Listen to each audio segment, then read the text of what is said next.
Welcome back to my channel. चलो India science पढ़ें। आज हम लोग स्टार्ट करने जा रहे हैं ऑर्गेनिक केमिस्ट्री। पहले हम लोग ऑर्गेनिक केमिस्ट्री के चैप्टर्स कंप्लीट करेंगे, क्योंकि अगर ऑर्गेनिक पहले खत्म हो जाएगी तो आप इसको रिवाइज भी ज़्यादा कर पाओगे। ऑर्गेनिक केमिस्ट्री का पहला चैप्टर है haloalkanes and haloarenes. लेकिन उसे स्टार्ट करने से पहले हम लोग सीखेंगे IUPAC नोमेनक्लेचर, क्योंकि IUPAC नोमेनक्लेचर आपके ऑर्गेनिक केमिस्ट्री के हर एक चैप्टर में है। तो आपको पहले नोमेनक्लेचर आना चाहिए, उसके बाद हम लोग चैप्टर स्टार्ट करेंगे। तो चलो सीखते हैं नोमेनक्लेचर। ऑर्गेनिक केमिस्ट्री में आप लोगों को पता है किसके कंपाउंड देखने को मिलते हैं? कार्बन के कंपाउंड। कार्बन को हम लोग डिनोट करते हैं सिंबल C से।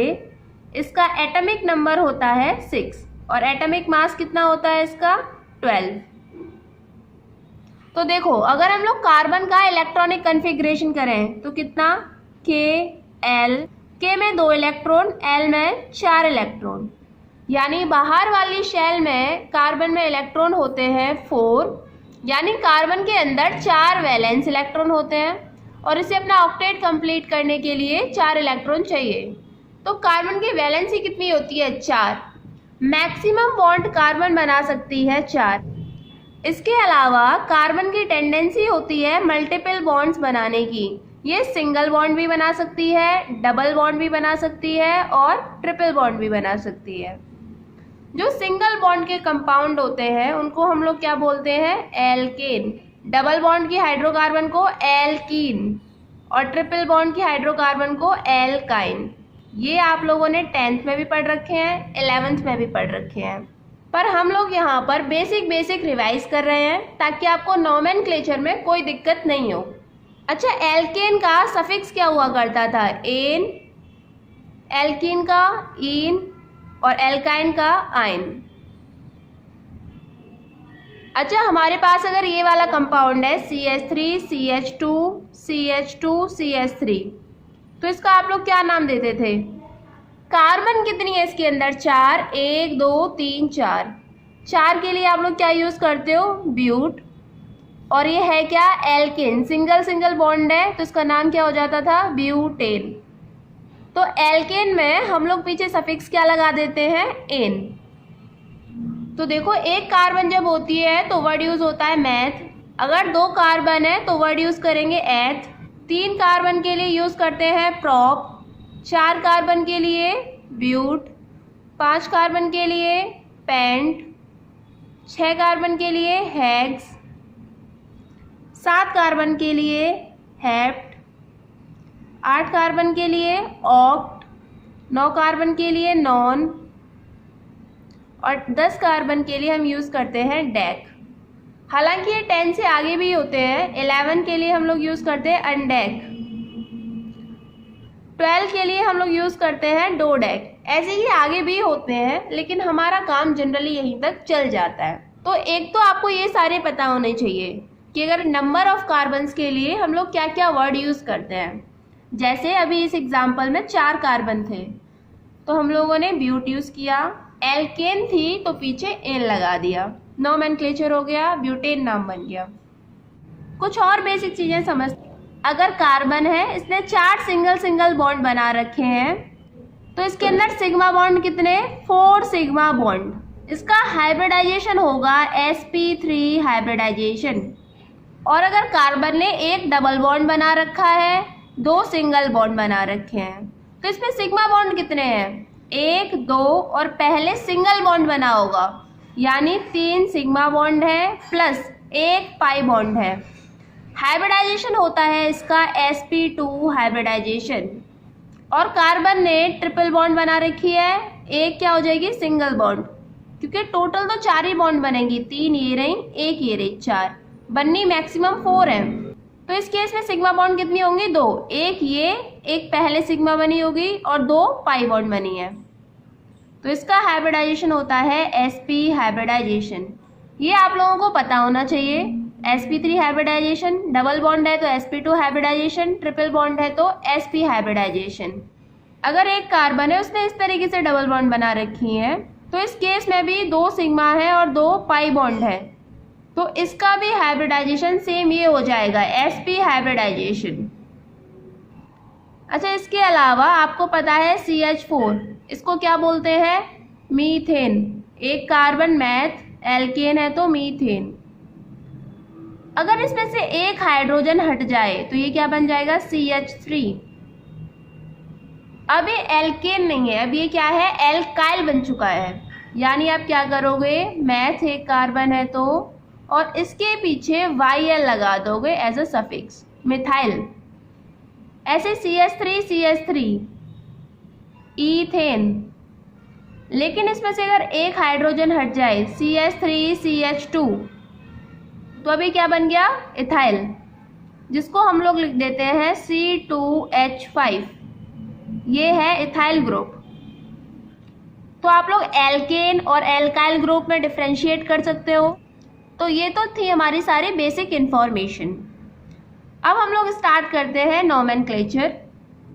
तो चलो पहले हम लोग लिख लेते हैं नोमेनक्लेचर के बेसिक रूल्स, उसके बाद हम लोग क्वेश्चन प्रैक्टिस करना स्टार्ट करेंगे। तो आपका पहला रूल है, at first decide the longest continuous chain having maximum number of carbon atoms, multiple bonds और सब्स्टिट्यूएंट्स। अभी हम लोग सारे रूल्स लिख ले रहे हैं पहले, जैसे जैसे क्वेश्चन करेंगे आपको ये समझ में आ जाएंगे।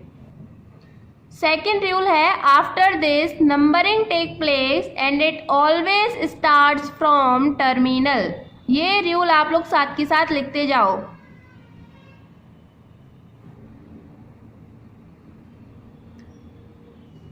थर्ड रूल है, numbering is done in such a way that substituent get lowest possible number.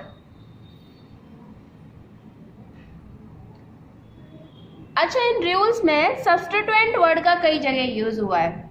Substituent क्या होते हैं ये समझो जरा। नोमेनक्लेचर में जो भी हेलोजन्स आएंगे उनको हम लोग ट्रीट करेंगे एज अ सब्स्टिट्यूएंट। हेलोजन कौन होते हैं? ग्रुप 17 के एलिमेंट, यानी फ्लोरीन, क्लोरीन, ब्रोमीन, आयोडीन, ये सब होते हैं हेलोजन। इसके अलावा NO2 अगर आ जाए, नाइट्रो, ये भी सब्स्टिट्यूएंट है। इसके अलावा फिनाइल को हम लोग ट्रीट करते हैं एज अ सब्स्टिट्यूएंट। ये फिनाइल क्या है? आप लोगों ने बेंजीन तो पढ़ रखी है, C6H6, ये फॉर्मूला होता है बेंजीन का। अगर बेंजीन में से एक हाइड्रोजन हटा दूं तो फॉर्मूला क्या बनेगा? C6H5। इसको हम लोग बोलते हैं फिनाइल, और इसमें एक वैलेंसी फ्री रहती है। तो चलो अब हम लोग करते हैं क्वेश्चन प्रैक्टिस, और आपको ये रूल समझ में आ जाएंगे। देखो आपके पास ये कंपाउंड, हमें इसकी नेमिंग करनी है। तो पहला रूल हमारा कहता है, सबसे पहले लॉन्गेस्ट कंटिन्यूअस चेन ढूंढो जिसमें maximum number of carbon atom हो, या फिर मल्टीपल बॉन्ड हो, या सब्स्टिट्यूएंट्स हो। मतलब हमें ऐसी चेन ढूंढनी है सबसे पहले जिसमें maximum number of carbon atom हो। देखो कैसे बन सकती है, 1 2 3, यानी 3 एटम्स की ऐसे कंटिन्यूअस चेन बनानी है। और क्या पॉसिबिलिटी है? 1 2 3 ऐसे बन सकती है। एक इधर से 1 2 3 ऐसे भी एक कंटिन्यूअस चेन बन सकती है। लेकिन मैक्सिमम नंबर ऑफ एटम हर तरफ से कितने आ रहे हैं? 3।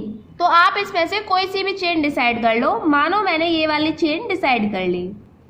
अब सेकेंड रूल आपका कहता है आपको करनी है नंबरिंग, और नंबरिंग हमेशा कॉर्नर से स्टार्ट होगी, टर्मिनल से स्टार्ट होगी। और थर्ड रूल कहता है कि नंबरिंग ऐसे करनी है कि सब्स्टिट्यूएंट्स को मिनिमम नंबर मिले।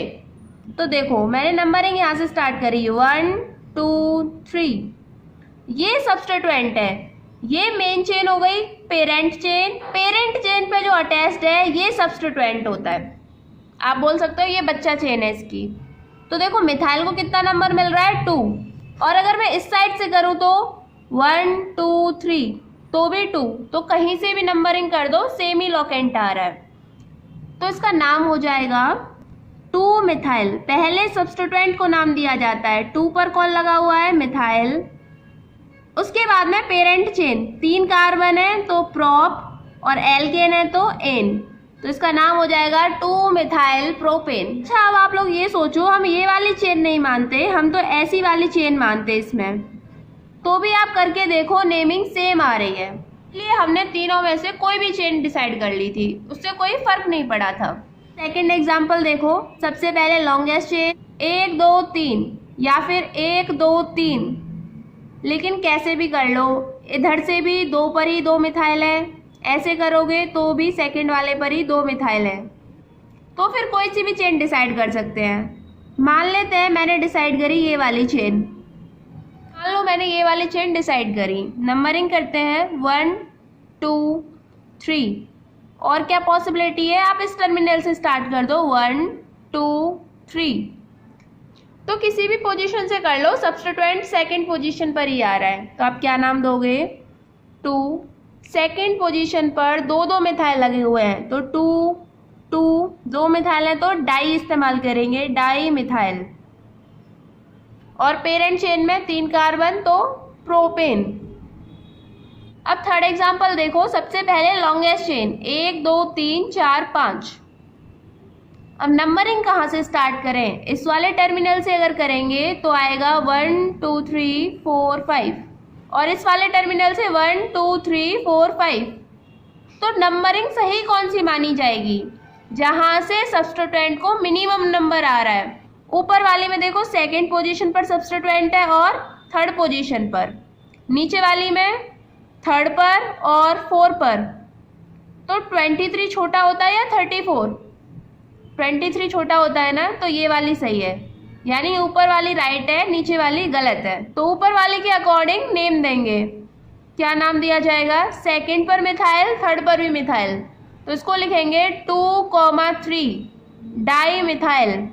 पहले पोजीशन, फिर सब्स्टिट्यूएंट, उसके बाद में पेरेंट चेन, कितने कार्बन 5, तो पेंट, और एल्केन है तो पेंटेन। फोर्थ एग्जांपल देखो, सबसे पहले लॉन्गेस्ट चेन 1 2 3 4 5 6 7, 1 2 3 4 5 6 7, 2 है हमारे पास, एक स्ट्रेट और एक जो है वो इस तरीके से। देखो कौन सी को मानेंगे, एक चीज ऑब्जर्व करो, ये है CH2 CH2 CH3 और ये भी CH2 CH2 CH3, यानी ये दोनों चेन बिल्कुल सेम है। अगर आप सीधी चेन लोगे तो भी सब्स्टिट्यूएंट यही आएगा, और आप अगर ऐसे ले लोगे तो भी सब्स्टिट्यूएंट यही आएगा, इनकी पोजीशन भी सेम रहेगी। तो आप कोई सी भी चेन ले लो, मैं मान के चलती हूँ स्ट्रेट चेन ले लेते हैं। अब नंबरिंग चेक करो, इधर से 1 2 3 4, इधर से 1 2 3 4 और 5, इधर से सब्स्टिट्यूएंट आ रहे हैं 3 और 4 पर, इधर से आ रहे हैं 4 और 5 पर, तो ये वाली सही है, मिनिमम लॉकेंट होने चाहिए। तो 1 2 3 4 5 6 7। नेम देखो कैसे देंगे, 3 पर कौन है, मिथाइल, 4 पर कौन है, अब की बार 1 2 3 कार्बन, यानी प्रोपाइल। तो अब जब 2 या 2 से ज्यादा अलग अलग सब्स्टिट्यूएंट है तो हम नाम लिखेंगे अल्फाबेटिकल प्रेफरेंस के अकॉर्डिंग। आप लिख सकते हो rule, if more than 2 substituents are present then naming is done according to alphabetical preference. 3 methyl 4 propyl, तो 3 पर है मिथाइल, 4 पर है प्रोपाइल। मिथाइल पहले आना चाहिए या प्रोपाइल, तो मिथाइल का M, प्रोपाइल का P। M पहले आता है या P, M पहले आता है ना, तो आप लिखोगे 3 मिथाइल 4 प्रोपाइल, और पेरेंट चेन में कितने थे 7, तो हेप्ट, एल्केन है तो हेप्टेन। अब देखो ये कंपाउंड है हमारे पास, तो चेन तो 2 कार्बन की है, नेमिंग किधर से दें, इधर से 1 और 2, इधर से देंगे तो 1 और 2, इधर से भी 12, इधर से भी 1 और 2 पर तो 12, इधर से भी 1 और 2 पर तो 12। तो नेमिंग तो कहीं से भी दे सकते हैं, लोकेंट भी सेम आ रहे हैं। तो अगर लोकेंट भी सेम आ रहे हैं तो फिर हम लोग जाएंगे अल्फाबेटिकल प्रेफरेंस के अकॉर्डिंग। ब्रोमीन, फ्लोरीन, तो B पहले आता है ना, तो ये वाली सही है, हम इसको नाम देंगे 1 पर ब्रोमो, क्योंकि सब्स्टिट्यूएंट है तो ब्रोमीन नहीं लिखेंगे, उसका प्रीफिक्स यूज करेंगे ब्रोमो। 2 पर फ्लोरो, चेन का पूरा नाम ईथेन, यानी जितने भी सब्स्टिट्यूएंट्स होते हैं उनका हम लोग प्रीफिक्स यूज करते हैं और पेरेंट चेन का सफिक्स यूज किया जाता है। तो आप लोगों को नोमेनक्लेचर समझ में आ रहा है, तो चलो कुछ और सिंपल एग्जांपल देखते हैं। अगर आप लोगों को कंपाउंड बनाकर नहीं दे रखा है, इस तरीके से नोटेशन करके दे रखा है, तो आप कैसे नाम दोगे? तो देखो इस लाइन नोटेशन में कहाँ कहाँ कार्बन उसने इनडायरेक्टली दे रखा है। जहाँ कॉर्नर्स हैं यहाँ पर कार्बन है, पर कार्बन है, यहाँ पर कार्बन है, इसके अलावा यहाँ पर कार्बन, यहाँ पर ओपन, यहाँ पर और यहाँ पर, यानी कंपाउंड कुछ इस तरीके का है। तो आप इसको पूरा बना सकते हो। कार्बन एक बॉन्ड बना हुआ है, मैक्सिमम 3, तो 3 हाइड्रोजन लगा दो। एक कार्बन एक बॉन्ड दे रहा, एक बॉन्ड दे रहा, तो 2 बॉन्ड बचे हुए हैं। ये वाले इसके चारों बॉन्ड बने हुए हैं। इस पर 2 बॉन्ड, 3 CH2, ये हो जाएगा CH3 और ये CH2, यानी इस तरीके का कंपाउंड है। इसकी नेमिंग करनी है आपको। तो सबसे पहले लॉन्गेस्ट चेन ढूंढो, 1 2 3 4 5, और अगर इधर से लोगे तो 1 2 3 4 5, पर देखो दोनों एक ही जैसी चेन है, दोनों में ही तीसरी वाली पर 2 ब्रांच हैं। इधर से लोगे तो इसमें भी तीसरी पर 2 ब्रांच हैं। तो कोई सी भी चेन ले लो, कोई फर्क नहीं पड़ता। मैं मान लेती हूँ मैंने ये वाली चेन डिसाइड की है। अब नंबरिंग करो, 1 2 3 4 5, इधर से करें तो 1 2 3 4 5, कोई फर्क नहीं पड़ रहा। थर्ड पर 2 सब्स्टिट्यूएंट आ रहे हैं, तो क्या लिखेंगे 3 डाई, और ये CH3 CH2 ये क्या है इथाइल, तो हम लिखेंगे 3 डाई इथाइल। और पेरेंट चेन में कितनी कार्बन 5, तो पेंटेन। अब ऐसे इसका नाम दे सकते हो 1 2 3 4 5, और हाइड्रोजन लगाएं तो CH3 बॉन्ड ऑलरेडी है, तो 2 और 1 2 CH2, और यहाँ पर भी CH2। इसका नाम क्या बनेगा? देखो 1 2 3 4 5, ये तो सीधी स्ट्रेट चेन है। ये क्या है? पेंटेन है ये, सीधे सीधे। तो अभी तक तो हम लोगों ने सिंपल नोमेनक्लेचर पढ़ा है।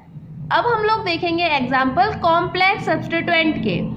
कॉम्प्लेक्स सब्स्टिट्यूएंट में क्या होगा, एक चेन है, इस पर ब्रांचिंग है, और उस ब्रांचिंग पर भी ब्रांचिंग है, तो उसको हम लोग बोलते हैं कॉम्प्लेक्स सब्स्टिट्यूएंट। जब ब्रांचिंग के अंदर भी ब्रांचिंग हो तो कॉम्प्लेक्स सब्स्टिट्यूएंट। अब देखो इसमें नेम कैसे दिए जाते हैं। सबसे पहला वही रूल है, लॉन्गेस्ट चेन फाइंड करो, ये वाली है। अब जरा नंबरिंग करो, इधर से 1 2 3 4 5 6 7 8 9 से करते तो लोकेंट ज्यादा आता, तो ये वाली सही है। अब देखो इसको नाम कैसे देंगे, जहां से ब्रांच अटैच्ड होती है, इस वाली कार्बन पर अटैचमेंट है, तो इसको हमेशा नाम 1 दिया जाएगा। फिर आप इसको 2 दे लो, चाहे इसको 2 दे लो, चाहे ऐसे चेन बना दो, चाहे ऐसे बना लो। तो देखो ये तो आपकी पेरेंट चेन हो गई, और ये आपका एक सब्स्टिट्यूएंट हो गया, लेकिन इस सब्स्टिट्यूएंट से भी ये वाला सब्स्टिट्यूएंट अटैच्ड है, तो इसीलिए ये कॉम्प्लेक्स सब्स्टिट्यूएंट है। अब इसको नाम कैसे देते हैं वो समझो। देखो 4 पर ये अटैच्ड है, और इसके फर्स्ट कार्बन पर कौन अटैच्ड है पहले उसको नाम देंगे। 1 पर कौन अटैच्ड है, मिथाइल, तो 4 1 मिथाइल। अब इसका पेरेंट ये है, इसको नाम रखेंगे इथाइल। इसका हम लोग इथेन वर्ड नहीं यूज करेंगे, ये इथाइल, क्योंकि ये खुद एक सब्स्टिट्यूएंट है। तो 4 पर 1 पे मिथाइल इथाइल, ब्रैकेट क्लोज। और अब पेरेंट चेन कितने कार्बन 9, तो नॉन एल्केन है तो नॉनेन, इस तरीके से नाम देंगे। इसके अलावा अगर इसका कॉमन नेम देना होता तो देखो कैसे देंगे। हालांकि आप लोगों से कॉमन नेम नहीं पूछे जाते हैं, आपको IUPAC नेमिंग आनी चाहिए। पर देखो जहां पर भी आपको ऐसा सब्स्टिट्यूएंट देखने को मिले, यहाँ से ब्रांचिंग और CH3 CH CH3, यानी इसी के जैसा ब्रांचिंग CH3 CH CH3, इसका कॉमन नाम होता है आइसोप्रोपाइल। 4 पर कौन है, आइसोप्रोपाइल, 4 आइसोप्रोपाइल नॉनेन, ये इसका कॉमन नेम हो जाएगा, क्योंकि आइसोप्रोपाइल कॉमन नेम है, न कि IUPAC नेम। ऐसे नेक्स्ट एग्जांपल देखो, लॉन्गेस्ट चेन आपको समझ में ही आ रही है, और नंबरिंग इधर से करेंगे 1 2 3 4 5 6 7 8 9। अब देखो 4th वाली कार्बन से ये अटैच्ड है, तो ये 1 ये 2। अब देखो इसके ऊपर ये अटैच्ड है, और 4th पर एक और सब्स्टिट्यूएंट 1। अब इस क्वेश्चन में 2 कॉम्प्लेक्स सब्स्टिट्यूएंट है, एक ये और एक ये, तो जिस भी कंपाउंड में दो या दो से ज्यादा कॉम्प्लेक्स सब्स्टिट्यूएंट होते हैं तो यहाँ पर हम लोग डाई यूज नहीं करेंगे, तो यहाँ पर वर्ड यूज होगा 2 के लिए बिस। अगर 3 होते तो ट्रेस, 4 होते तो जबकि नॉर्मल अगर सब्स्टिट्यूएंट होता है 2 अगर है तो हम लोग कैसे लिखते थे 2 डाई मिथाइल। अब यहाँ पर लिखेंगे 4 पर 2 कॉम्प्लेक्स सब्स्टिट्यूएंट 4 और 2 है तो बिस यूज करेंगे। देखो 1 पर कौन अटैच्ड है मिथाइल, 1 मिथाइल और ये पूरा क्या इथाइल, 1 मिथाइल इथाइल। अब पेरेंट चेन 9 कार्बन 9 नेन। तो अगर सिंपल सब्स्टिट्यूएंट होते हैं तो 2 के लिए हम यूज करते थे डाई, 3 के लिए ट्राई, 4 के लिए टेट्रा। लेकिन कॉम्प्लेक्स सब्स्टिट्यूएंट वाले एग्जांपल्स में 2 के लिए बिस के लिए ट्रेस और 4 के लिए टेट्रा किस यूज करते हैं। अब देखो ये एग्जांपल है, लॉन्गेस्ट चेन सीधी सीधी है तो देखो 4 से जो डायरेक्टली अटैच्ड है वो 1 और ये 2। इसमें 5 से जो डायरेक्टली अटैच्ड है 1 और 2 और इस पर 2 सब्स्टिट्यूएंट लगे हुए हैं। तो अब देखो नेमिंग कैसे देंगे। 4 पर कौन है, 4 पर है 1 मिथाइल और मिथाइल किस पर लगा हुआ है इथाइल। और 5 पर 1 पर 2 मिथाइल है 5 1 डाई मिथाइल। अब आप लोग ये मत बोलना यहाँ बिस क्यों नहीं यूज किया है, ये तो सिंपल ही सब्स्टिट्यूएंट है ना। तो 1 डाई मिथाइल और किस पर लगे हुए हैं इथाइल पर। और पेरेंट चेन डेकेन। लेकिन एक और पॉसिबिलिटी है कि 5 वाले को मैं आगे लिख दूं 1 डाई मिथाइल इथाइल, 4 पर 1 मिथाइल इथाइल डेकेन, ऐसे भी तो लिख सकते, ये भी सही है। तो हमें कौन सा राइट मानना है। आप लोगों को पता है जब लॉकेंट सेम होते हैं, पोजीशन सेम है तो क्या जाएगा अल्फाबेटिकल प्रेफरेंस। तो आप लोग बोलोगे methyl methyl ethyl then ethyl, किसी को भी आगे रख लो। लेकिन कॉम्प्लेक्स सब्स्टिट्यूएंट में डाई ट्राई टेट्रा इनको भी अल्फाबेटिकल प्रेफरेंस में गिना जाता है। जबकि नॉर्मल अगर सब्स्टिट्यूएंट होता है वहाँ डाई ट्राई टेट्रा अगर लिखा हुआ है इनको हम लोग नहीं चेक करते, वहाँ मिथाइल इथाइल ब्यूटाइल इसी के अकॉर्डिंग चलेगा।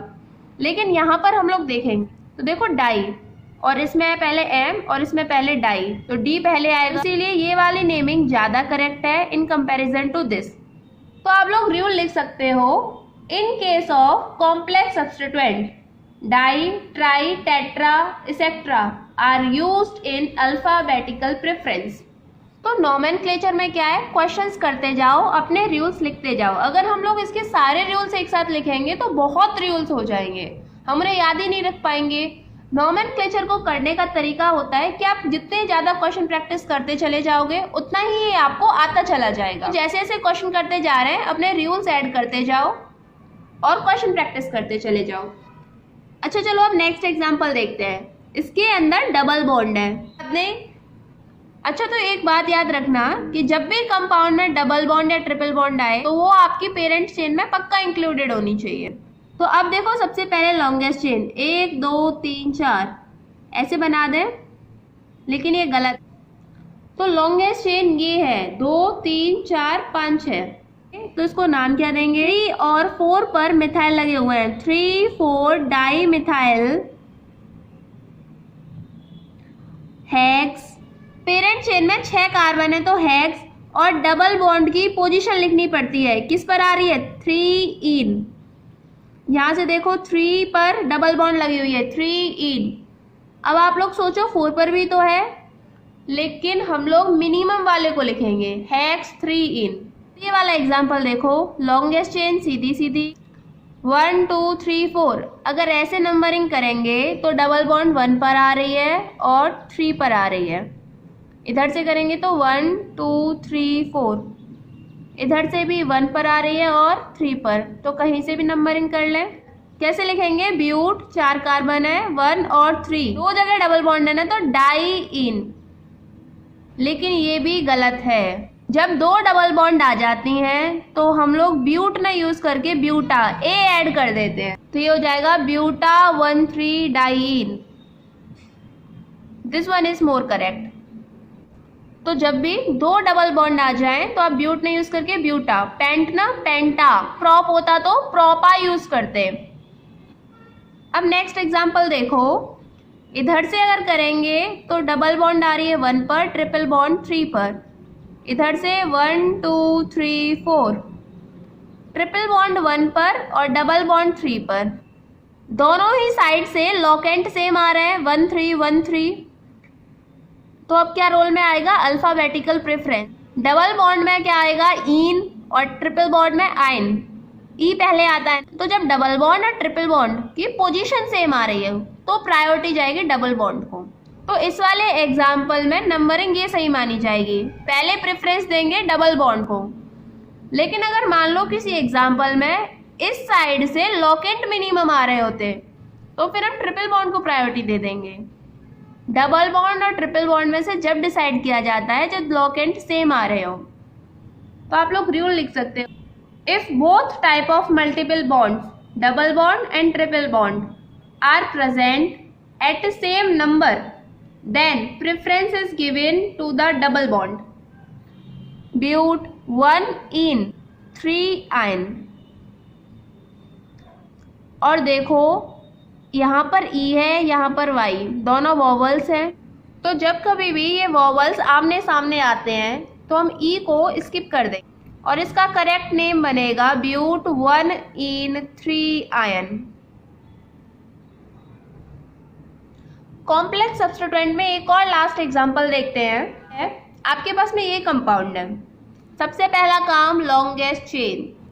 तो आपको दिखाई दे रही है, आप ऐसे यहाँ से स्टार्ट करोगे और ऐसे चेन बना लोगे। लेकिन अगर मैं ऐसे चेन बनाऊं तो ये वाले डबल बॉन्ड छूट जाएगी।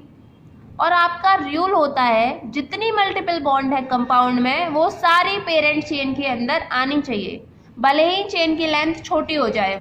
तो आप रूल लिखो, all the multiple bonds are included in the parent chain irrespective of the chain length. तो चेन कौन सी, ये वाली।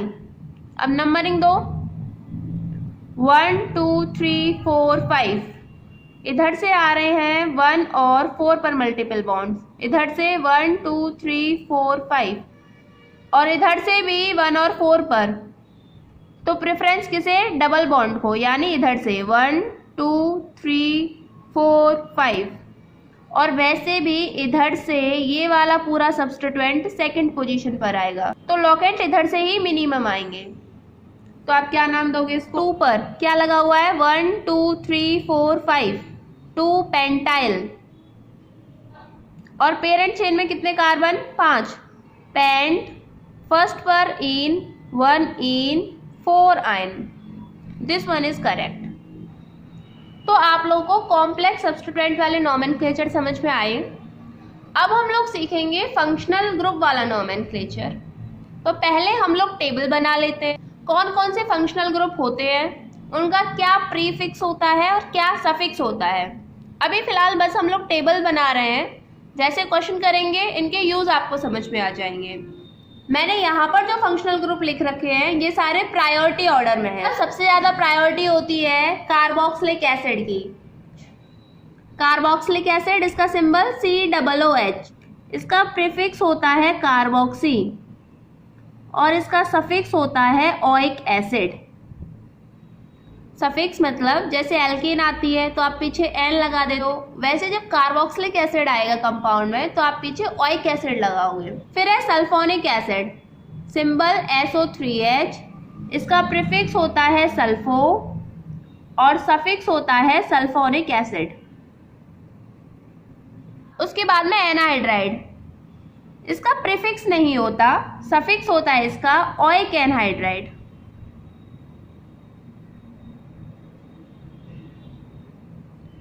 फिर आता है एस्टर, COOR, R यहाँ पर होता है एल्का, तो एस्टर का प्रीफिक्स होता है एल्कोक्सी और इसका सफिक्स होता है O8। फिर आते हैं एसाइल हैलाइड, असाइल हैलाइड का प्रीफिक्स होता है हेलोफॉर्माइल और इसका सफिक्स होता है ऑयल हैलाइड।